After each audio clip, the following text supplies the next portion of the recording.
Welcome to State of Wellbeing, a podcast from South Dakota State University. The State of Wellbeing is a holistic well-being podcast with the goal of supporting the campus community as we strive to be a growing, high-performing, and healthy university. Hi, this is Sherry Landmark, and welcome to the State of Wellbeing podcast. Today, our topic is Exercise is Medicine on campus and beyond. And I have two guests here today, and I'll let them introduce themselves. I am Ellie. I am the subcommittee leader for Exercises Medicine on campus. I am a third-year student in the exercise science program, and I am pursuing pre-physical therapy. And I am Ella. I'm just a member of Exercises Medicine. I am also a third-year student, and I'm also pursuing physical therapy. Well, thank you for joining me today. This is, I know, a program that's been around a while here on campus, and I think it's really important that we get the word out across campus to the students that we do have this partnership with the Student Health Clinic here on campus, but also it gives both of you and your classmates, I think, some really great opportunities to have some hands-on experiences here on campus before you get out into your professions after you graduate. So let's get into it today. So can one of you start by explaining what the ACSM, Exercises Medicine Initiative is and why it was created?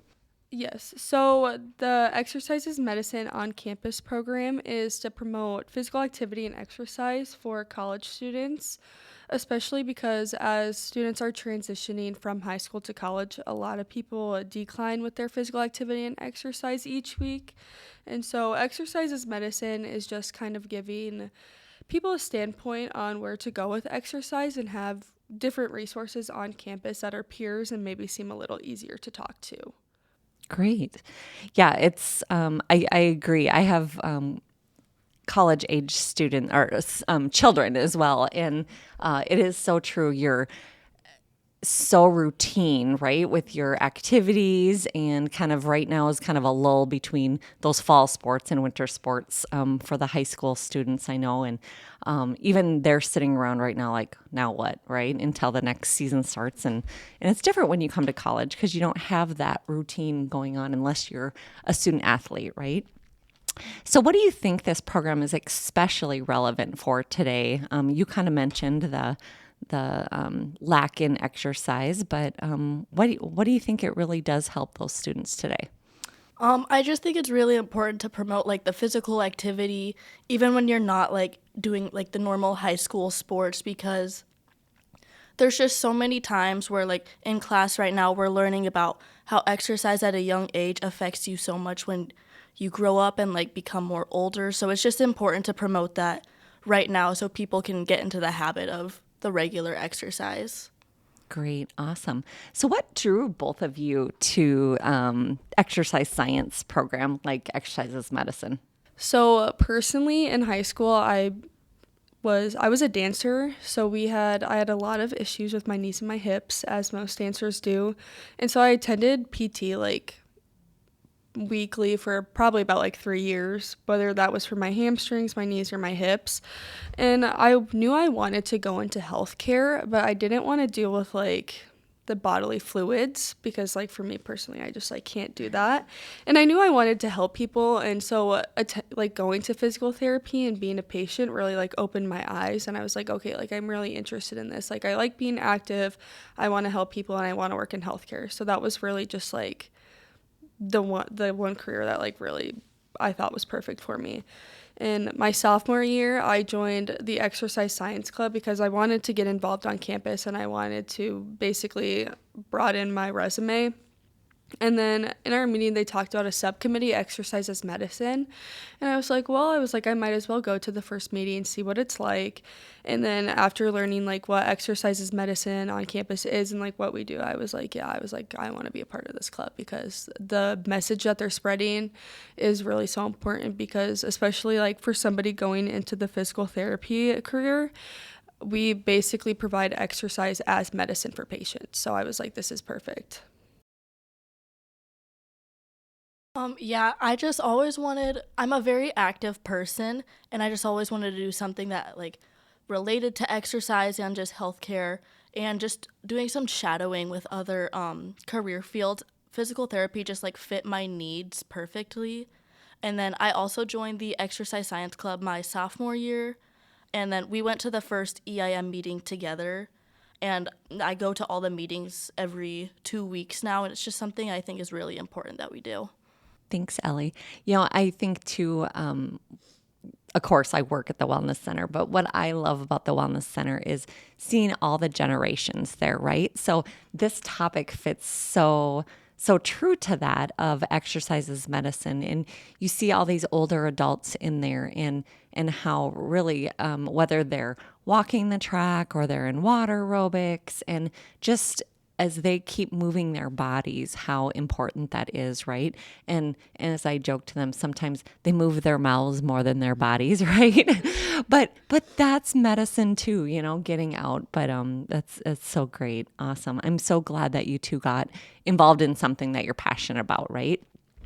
So with that campus connection, how do you think we can implement this program and get out to more students here on campus about and get them aware of this program? So the Exercises Medicine program, it started originally, I want to say, a little over 5 years ago, but in the past 2 or 3 years, we've really tried to like bring it up and get the word out and bring awareness to it.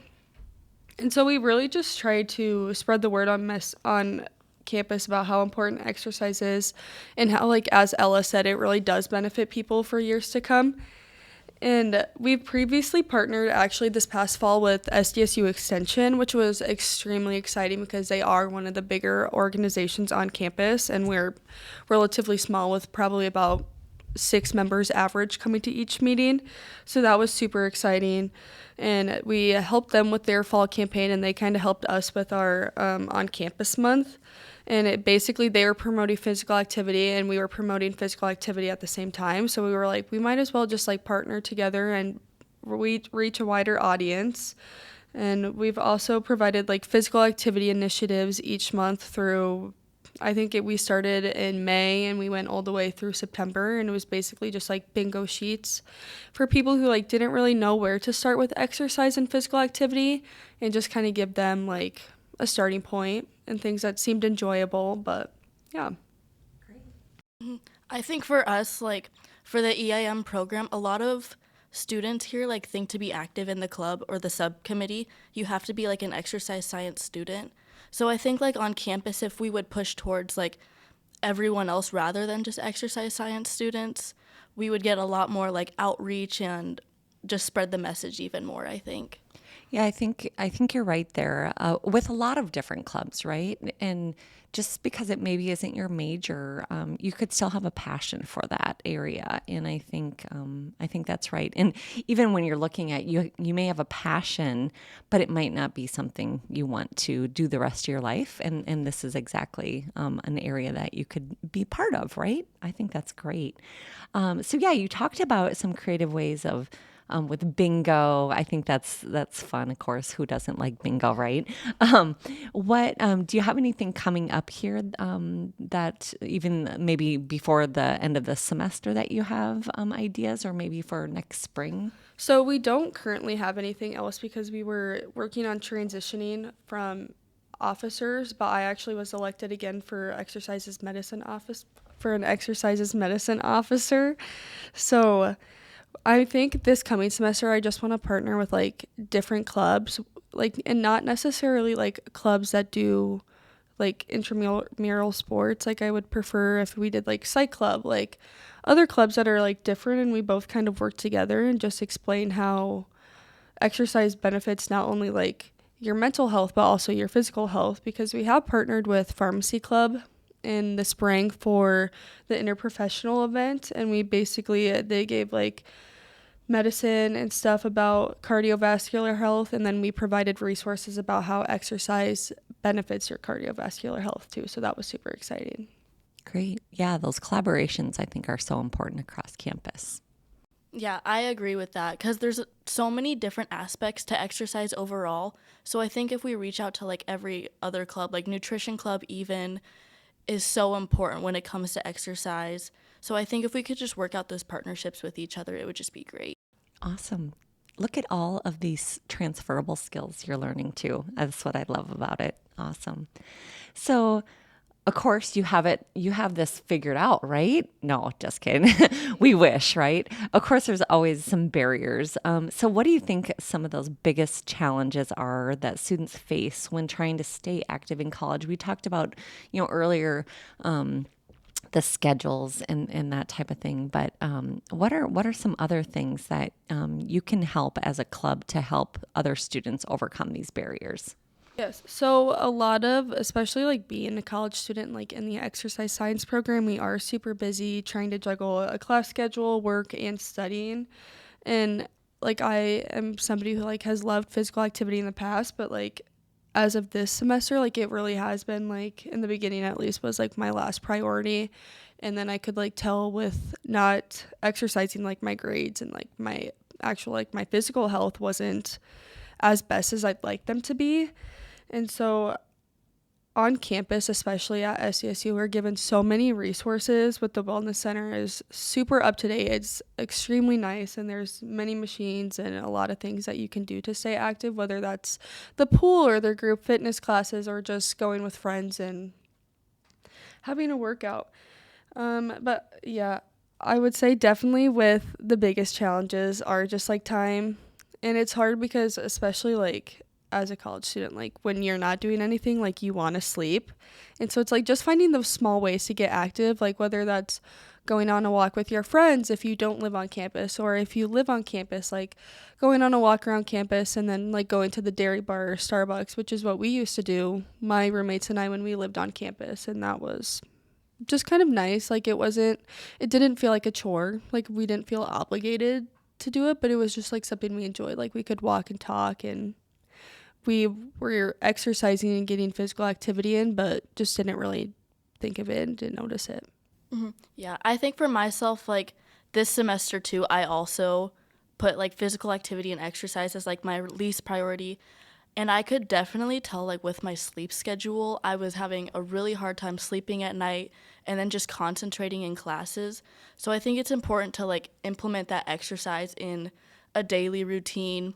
And then even if you don't know how to exercise, I like to do, like, the group fit classes because I'm able to socialize with a lot of people and we're all able to, like, share a passion for that specific class. So I just think it's really important for that. Great. Awesome. So you think about we have the group fitness classes, we've got roommates, friends, and what about all this technology? I'm wearing a watch or okay. So yeah, we have different watches. It tells us when to stand up and move around, which is awesome. What are the goals of Exercise as Medicine? Do they kind of incorporate or talk about wearables at all? We don't really talk about wearables. I mean, like it's a nice reminder for like when you want like to get up and walk and to move, but like especially like in classes we've talked about like how like Apple Watches and like if you're just doing like a workout, it's not as accurate, but it is like a good measure for you to understand like what's happening with your body as you're moving. And ACSM, their goals are 150 minutes of vigorous activity per week 150 minutes of moderate activity per week and 75 minutes of vigorous activity.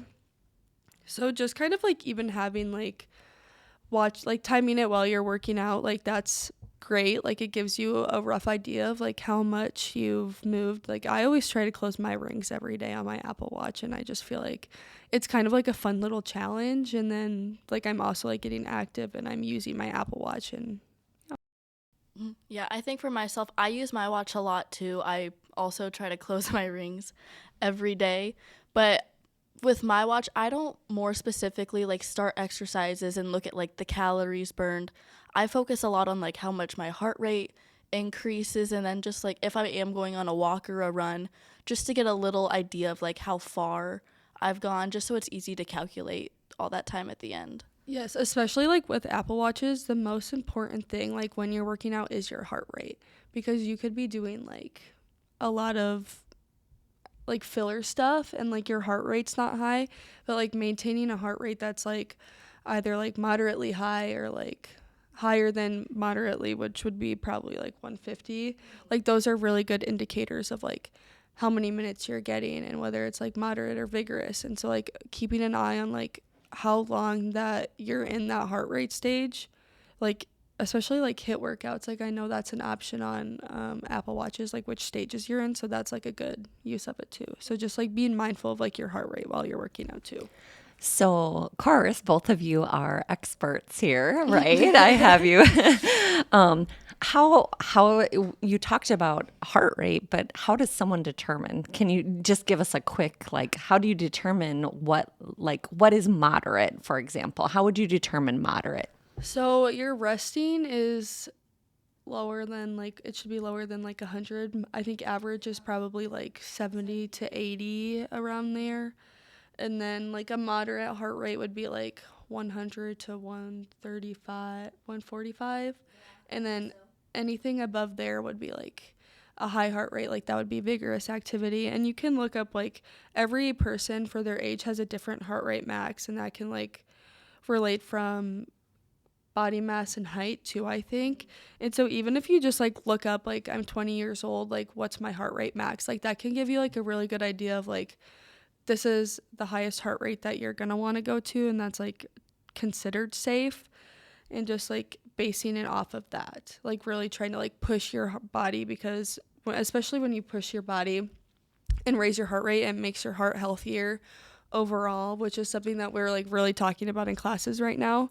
And so yeah, I feel like just being able to push your body physically can also like raise your heart rate.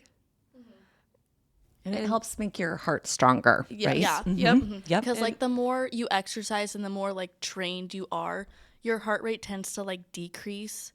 So like I know a lot of like endurance athletes, their heart rates, and in class we were doing a calculation about something, and one of the track athletes said their resting heart rate was like 48 when mine was like 76, I think. So I think just like decreasing that heart rate is really important too. Right. Yep. And people, I think, your bicep and your quadricep and your heart, they're all muscles. So yes, training those, and then they don't have to work as hard. Right. Brings that heart rate down at resting because it doesn't have to work as hard. So yes, awesome. So some research out there says that the benefits of that regular exercise for mental health and academic performance does help. You kind of talked a little bit about that and impacting stress reduction and anxiety levels in exercise. Can you talk a little bit about that, or how maybe some of your classmates use exercise, or you suggest how to use exercise to help with some of those areas? Yeah, so that's something we talk about a lot in one of our classes, and it's just like how the more you exercise, it decreases your stress levels. You feel more productive throughout the day. Your body like is able to produce more like certain hormones, like the good hormones. And then it's also very strongly linked to like your academic performance.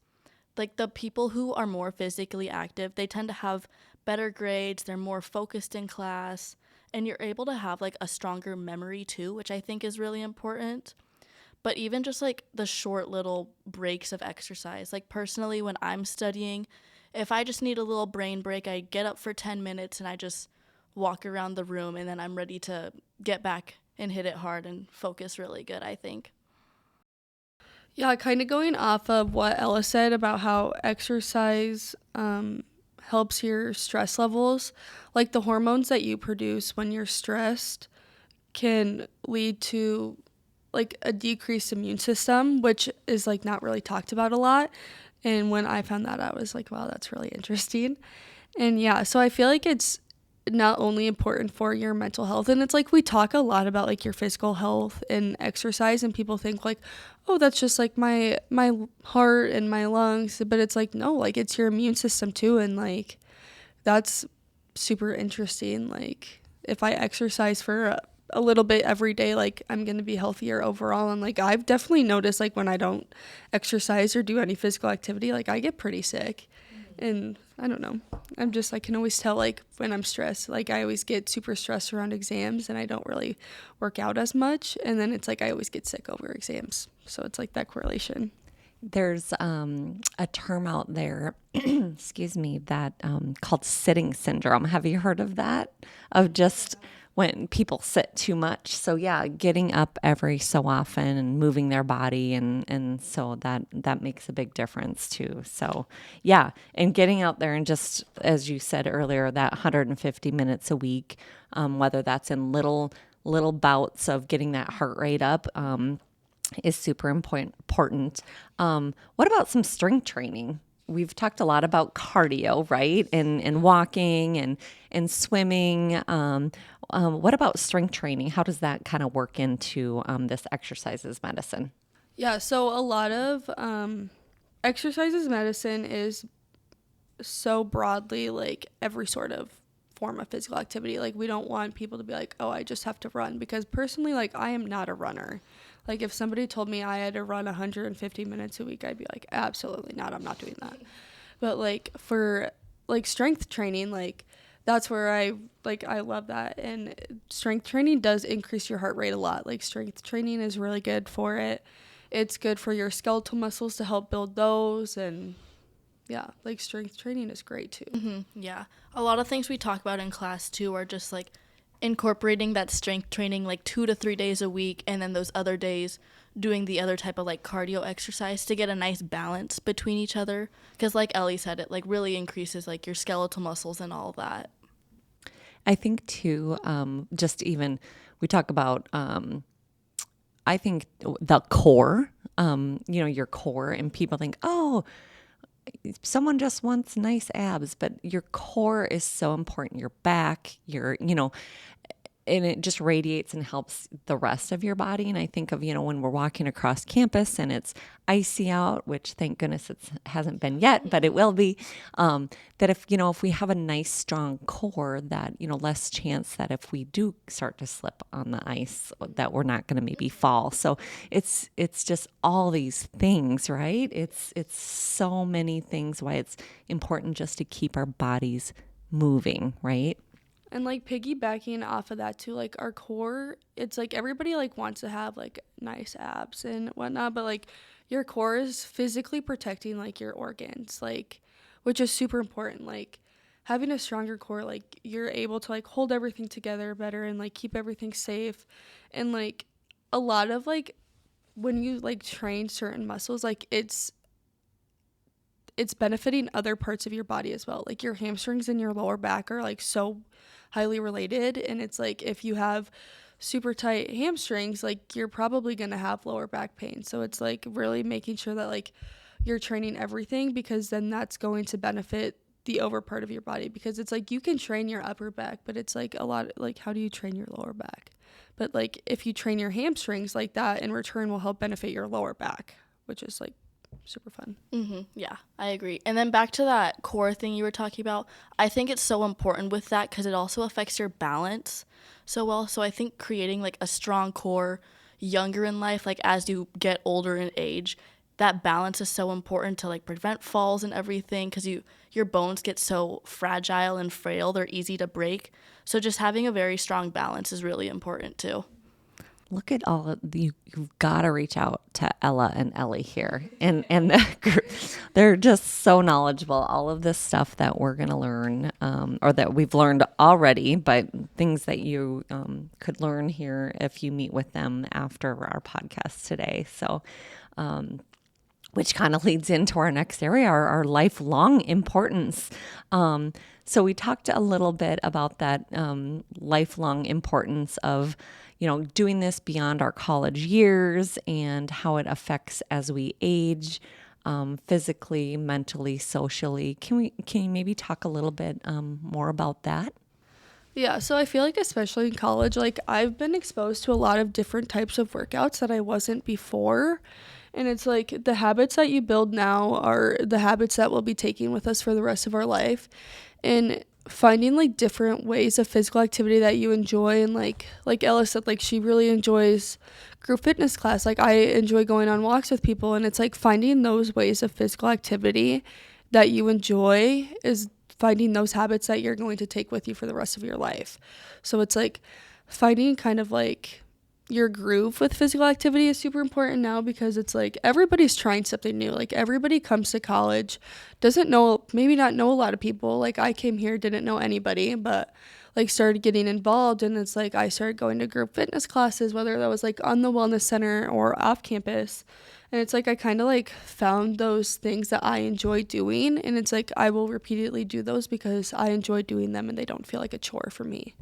Yeah. I think like personally for me, it's just important to establish a routine, because then you know when your body like likes or is like how the exercise benefits you the best, because some people prefer to exercise in the morning, but I prefer to do it like mid-afternoon or like closer to like supper time, just for me, because it feels like a little break throughout the day and I'm able to like not think about anything and I just have to go there and just go to the gym. So I think like creating those habits early on in your life, it's easy to bring it like as you get older and you get busier and everything. Well, and like you see like when you go to like Walmart or like different shopping malls, like you always see like the older patients or like the older people, like they're always like walking or playing pickleball, and it's like that's good because it's like they enjoy doing that, and it's like it's building good habits for them. Like and a lot of them, they do it for like a social aspect of it too. Like a lot of them like live by themselves or live in nursing homes, so it's like them having that time to get out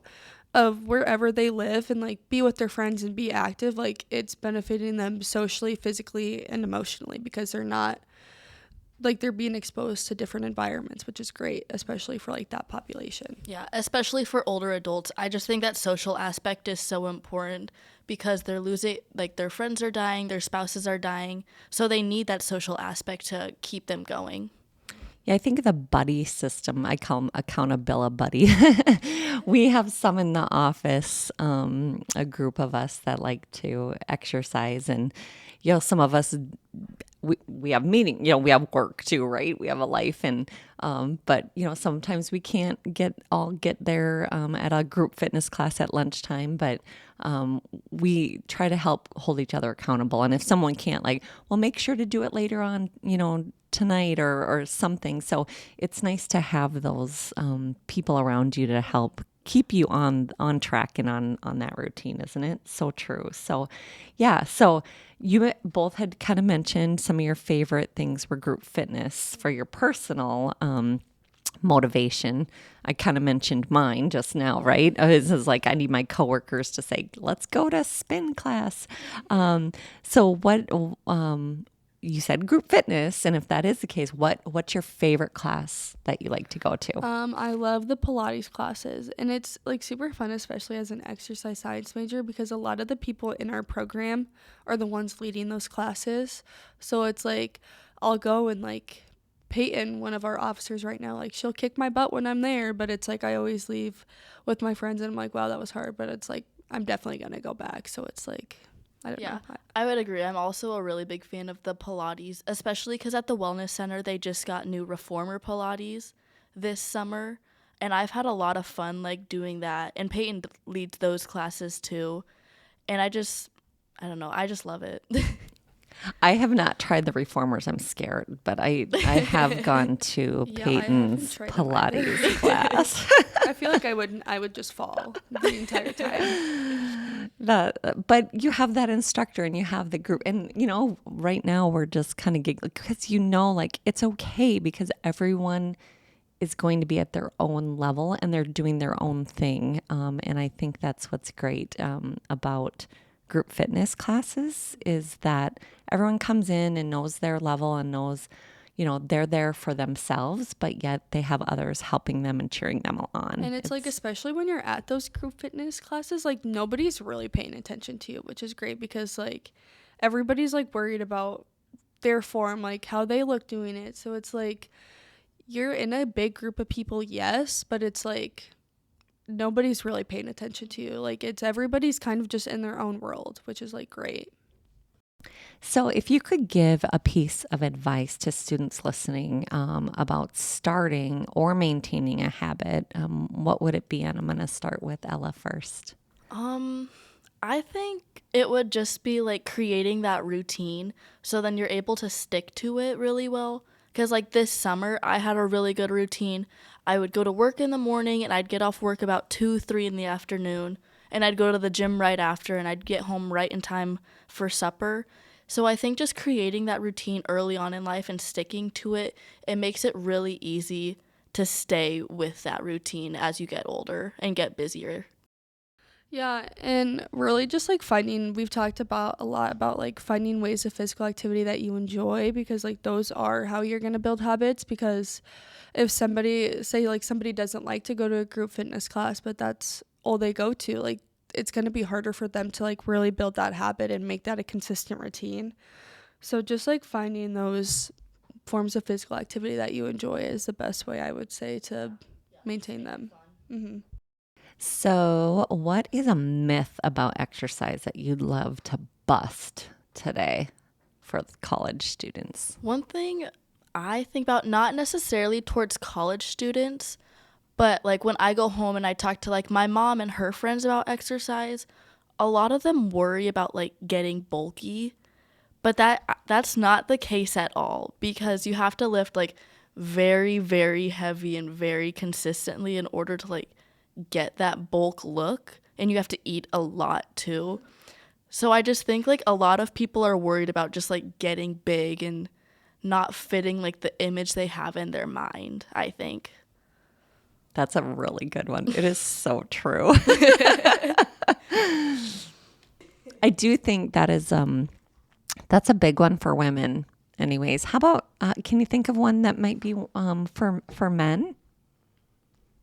A myth for men? A lot of guys, I think, feel like they shouldn't be doing leg day, but I feel like leg day is extremely important, because we talked about like how your hamstrings and your quads can help your lower back. Like your legs are bearing the weight of your entire body. So it's like being able to have legs that not only like look strong, but can still like physically support you is like what's really going to benefit not only like your health in the long run, but just like everything. Mm-hmm. So, moral of this story, your male friends need to take you out and lift heavy, and the ladies need to make sure you're doing legs, right? Yeah. Awesome. So, sometimes with kind of those myths like exercise, it's a chore. Besides, we've kind of talked a little bit, or quite a bit actually, about group fitness classes. We're going to take that aside, right? Can't use this one, but how can students make exercise feel less like a chore and more like a lifestyle? Yeah, just like finding ways with your friends. Like, I mean, you can go with your friends and like the first few times and like get comfortable with the environment and like figure out how to use the machines, and like finding that kind of niche of it you're by yourself, but you're also not by yourself, which is like a great way to start out, because it's like going to the wellness center for the first time by yourself. It like, I'm not gonna lie, like it does seem intimidating because there's so much going on. There's so many people there. So it's like having your friends and using like each other as a resource like is super beneficial. And then like once you both get comfortable being there together, like whenever you guys like can't go together, like it's not that scary anymore, because it's like you know where you're going, you know what you're doing. Yeah, I just think it's important just to make exercise fun, because so many of like my roommates now, like they don't necessarily want to go to the gym and like technically lift, but in the summertime we try to do a lot of like outdoor activities. So with the pickleball courts here, that we go there 2-3 times a week, and we'd be there for at least an hour every time, and we'd have so much fun. So I think just finding those ways to like fit like what your wants and needs are super important. Yeah, I agree. And yeah, make it fun, right? And giggle with each other, and it's absolutely, you need to have it, because otherwise it won't be a lifestyle if you make it a chore. So, kind of coming to the end of our time together today, where can students learn more about exercise as medicine or get involved on campus? Yes, so we have Exercises Medicine doesn't have a social media page, but our overall club, Exercise Science, does, and EIM stuff gets posted to that page. And so if you're interested, you can look there, or we have 3 referral meetings every semester. And so if you want to learn more about Exercises Medicine, once those referral dates get finalized, there will be flyers in the Student Health Clinic and in the Wellness Center. And so you can go ahead and come to those whether or not you want to be a part of Exercises Medicine and help spread the initiative of it, or if you do just want like somebody to help you out and to walk you through everything in the Wellness Center. Yeah, and then just adding on to that, just pushing it to other students who are not exercise science students, as we talked about earlier, is so important, I think, because even though it's made by exercise science students, we're here to promote that exercise to everyone else on campus and people who don't necessarily know how to exercise and what they need to do and like how much activity they need to meet per week. So Any final thoughts, you two, on how exercise connects to overall well-being? I just think at the college age, just really getting into that good routine with exercise, it improves everything else, like your sleep, your mental health, your physical health. It'll improve your grades dramatically. So I just think exercise is just really important, especially at that college age. Well, and kind of like piggybacking off of what Ella said originally too, is like starting to exercise consistently in college builds those habits that we've talked to, and like consistently exercising helps reduce risks of cardiovascular disease, type 2 diabetes, and even like some cancers. So it's like you building these habits now, and even though like it does seem like a lot sometimes, like it will pay off in the end. Like you will have a healthier lifestyle when you're older in life. Like you'll be able to be more involved with your children or even your grandchildren eventually. Like it really does, like it's crazy to me like how long impacts of exercise can really last for your overall health.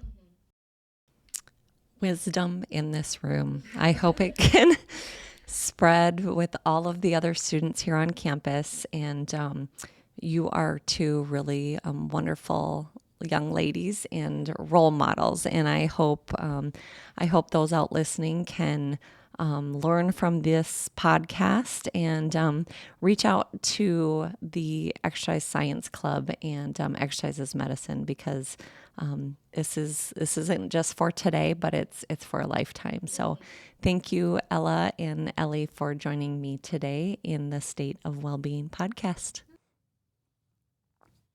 Thank you for listening to this episode of State of Wellbeing, a podcast from South Dakota State University. This podcast is brought to you by the Mental Wellbeing Team and SD State Health.